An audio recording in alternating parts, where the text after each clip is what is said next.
Bywaterloo is our monthly rotating bathroom art installations here at Booty Street Food in New Orleans in Bywater.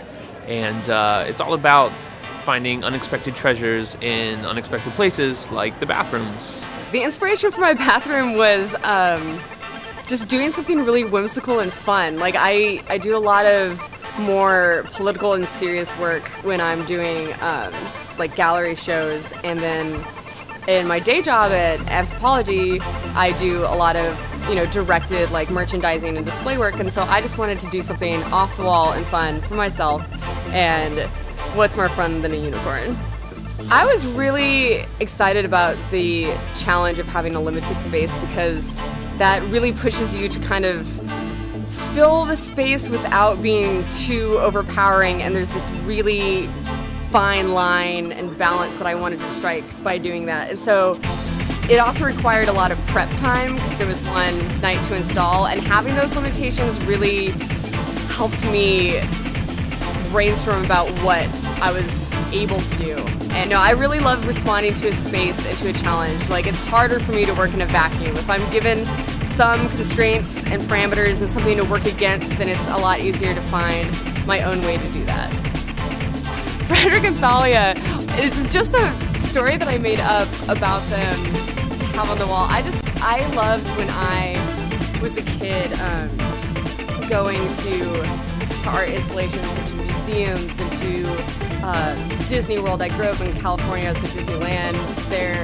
And you see like all these stories about these fantastical creatures around, and if there wasn't one, I would always make up my own. And so I wanted to kind of breathe life into these things that I was making in my apartment, and they're like staring at me, and I'm thinking, they have little lives and little personalities, and I thought that sharing that would be just a way for people to be drawn in and like laugh and have fun with it, because that's what it's all about. I'm trying to, bring something new to the table with using ancient influence and also new influence.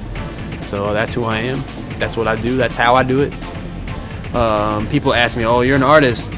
What is it that you call it? What kind of art do you do? And I just say it's primitive new wave. That's the category I put it into. When I was approached about doing the bathroom, I have different ideas, and I've always kind of wanted to do it. It sounds kind of cheesy when you just first off say a blacklight room, because you see like the Spencer's Gifts posters that have a blacklight poster, and it can be kind of cheesy, so it has to be done right. And found a fluorescent paint that really worked for me and wanted to do that. I kind of like mixing the primitive new wave thing. I kind of like mixing, ancient cultures and the fantasy land and the new wave colors. Everything that kind of like drives me and inspires me as an artist. I've been in bathrooms that have been done up in certain ways, and the ones I always enjoyed the most were the ones that were a little more dimly lit.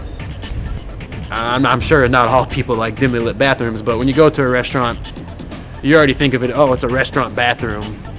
But if you can still make things seem clean and also seem bright and vibrant but dark and dim at the same time, it's kind of a comfortable feeling. Now, I know the bones maybe and the Sasquatch looking in your face might make you a little uncomfortable, but that's just who I am, and if I'm asked to express myself as an artist, that's what I will portray is what I feel inside of me.